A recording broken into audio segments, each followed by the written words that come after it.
और ना ही आज तक इसकी सच्चाई को कोई समझ सका है। और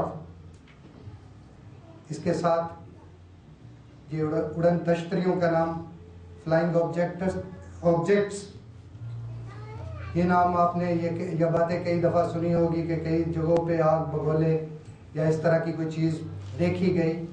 इसकी दो वजह है। एक तो नफ्सियाती तौर पर इसको कहते हैं इल्यूजन, वो चीज़ जो है नहीं लेकिन आप उसको महसूस कर रहे हैं, देख रहे हैं। और एक ये चीज़ है कि वाकया ही आप चीज़ें देख रहे हैं।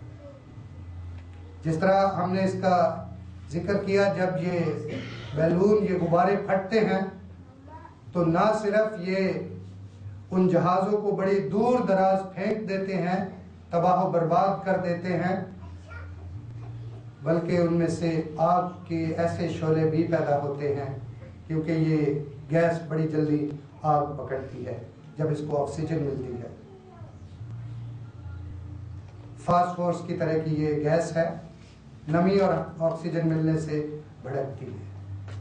तो उसके शोले उड़ते हुए मुख्तलिफ अतराफ में और फिर समंदर में गायब होते हुए बहुत सारे मल्लाहों ने, माहीगीरों ने और दूसरे लोगों ने भी बाज़-औक़ात देखे। हर एक को राय है, अपनी उसका ख्याल है, उसकी राय है, जिस तरह से भी वो इसका जिक्र करे वो कर सकते हैं।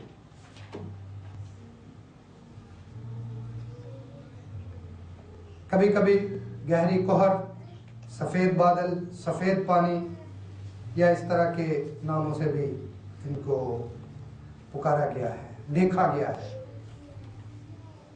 बल्कि एक दो दफ़ा पाकिस्तान में भी अखबारात में ऐसा आया कि मुख्तलिफ जगहों पर ये उड़न तश्तरियाँ देखने को मिली हिंदुस्तान में और दुनिया के मुख्तलिफ इलाकों में, ख़ास तौर पर वो इलाके जो बहुत ज़्यादा ऊंचे पहाड़ों के नज़दीक या फिर समंदरों के नज़दीक हैं।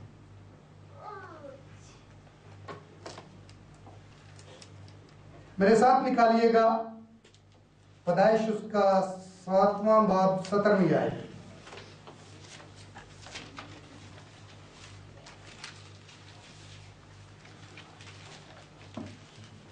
पैदाइश 7वां बाब 17वीं आयत।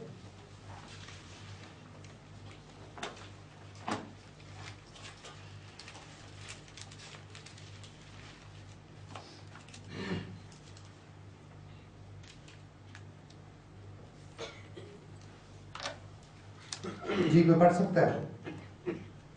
40 दिन तक जमीन पर तूफान रहा और पानी बढ़ा और उसने कश्ती को ऊपर उठा दिया, तो कश्ती जमीन पर से उठ गई। शुक्रिया भाई, जमीन पर से शुक्रिया, खुदा आपको बरकत दे। ये तूफान नूह की बात है। 40 दिन तक जमीन पर तूफान रहा और पानी बढ़ता रहा। ये बड़ा एक अजीब काम है, ना तारीख में, दुनिया में उस वक़्त से पहले और ना उसके बाद कभी हुआ कि पानी जमीन पर तूफान आया, बारिश हुई, 40 दिन तक पानी बढ़ता रहा। और 7वें बाब की 24वीं आयत को भी अगर आप पढ़ दें। पानी जमीन पर 150 दिन तक चढ़ता रहा। पानी जमीन पर 150 दिन तक चढ़ता रहा। पहले तूफान आया और जमीन पर 40 दिन तक पानी बढ़ता रहा बारिश की वजह से, और उसके बाद 150 दिन तक पानी जमीन पर बढ़ता रहा। इसके साथ आगे चलिए, खरूज उसके 3रे बाब की 2 से 5वीं आयत तक। खरूज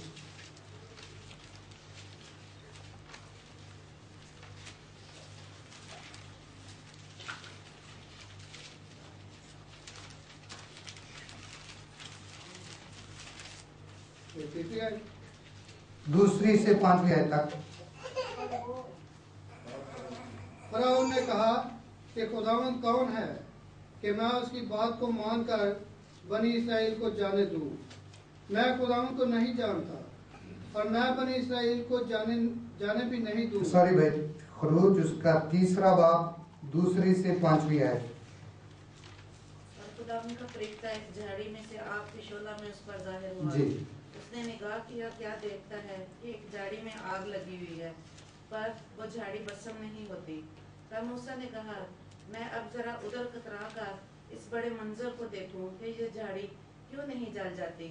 जब खुदा ने देखा कि वो देखने को कतरा कर आ रहा है, तो खुदा ने उसे झाड़ी में से पुकारा और कहा, ए मूसा, ए मूसा।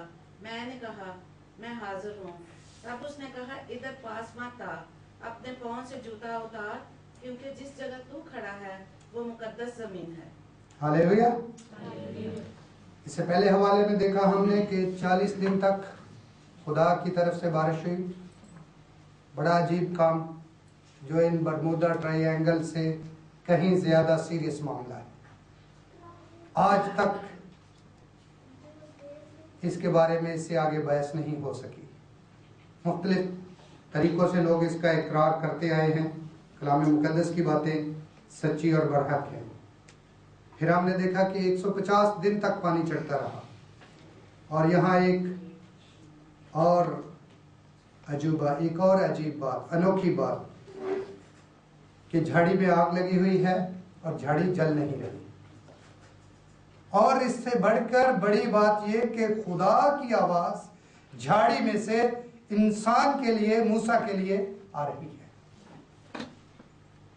खुदावन झाड़ी के थ्रू, एक पौधे के थ्रू, एक पौधे में से होकर बोल रहा है। और आवाज है कि मूसा अपने जूते उतार, क्योंकि ये जगह पाक है, जहां तू खड़ा है। ये झाड़ी के बारे में बड़े जो बायोलॉजिस्ट हैं और जो पौधों के ख़ास तौर पर इसके बारे में रिसर्च करते हैं, आज वो भाई आरिफ तो नहीं आए, नर्सरी में काम करते हैं। नर्सरियों में एक पौधा मिलता है, उसका नाम है फायरिंग बुश।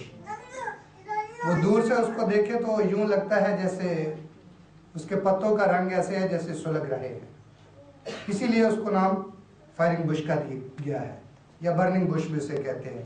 इसके बारे में कुछ लोग ये कहते हैं कि मूसा ने जो झाड़ी देखी थी वो वही थी। असल में वो उसको ऐसे शक हुआ था कि ये जल रही है। दरअसल यहाँ पर बात ये नहीं, अगर उनकी इस बात को हम तस्लीम कर भी लें तो उसका जो दूसरा पहलू है उसको वो कैसे साबित करेंगे कि खुदा की आवाज झाड़ी में से आ रही है। खुदा पुकार रहा है झाड़ी में से कि जिस जगह तू खड़ा है ये जगह पाक है। ये उसका अपना ख्याल है। पौधे मुख्तलिफ तरीकों से मुख्तलिफ जगहों पे, शहरों में, मुल्कों में बड़े बड़े अजीब व गरीब किस्म के पौधे, जानवर हैं। आप में से किसी ने बालों वाला हाथी देखा है? इधर से बेटी ने हाथ खड़ा किया है। तो मुझे कुछ अरसा तक इसका बिल्कुल इल्म नहीं था कि बालों वाले हाथी भी होते हैं, लेकिन ऑस्ट्रेलिया की सरजमीन में कुछ ऐसे हाथी हैं जिनके बड़े लंबे लंबे बाल होते हैं। ये खुदा के अजीब करिश्मे हैं, उसकी अजीब कुदरत है कि मुल्कों में, शहरों में, इलाकों में, हमारे नज़दीक ही यहाँ पर मुल्क मिस्र में अहरामात बड़े अजीब चीज़ है। आज तक साइंसदान, आर्किटेक्टर और दूसरे लोग स्टडी कर रहे हैं, जानने की कोशिश कर रहे हैं, जो कि इंसानों के बनाए हुए हैं। तो क्या हम खुदा के बनाए हुए चीज़ों की, अजूबों की तहकीक कर सकेंगे? कलाम मुकद्दस में लिखा है, वो कौन है जिसने समुंदर को अपनी बालिश से नापा, या जमीन को इंतहा को, सॉरी, कौन है जो जमीन की इंतहा को जान सका है, उस समंदर की गहराई को जान सका है, पहाड़ों की बुलंदियों को जान सका है। मेडिकल साइंस ने बड़ी तरक्की की है। आज तक वो बहुत सारी बीमारियां हैं जिनका आगे आता है कि अननोन रीजन, कि उनकी वजह का उनको पता नहीं क्यों है। सारे जिस्म को काट के वो नए सिरे से जोड़ देते हैं, लेकिन अभी तक वो इस जिस्म की एनाटॉमी को जानते हुए इसके फंक्शन को नहीं समझे।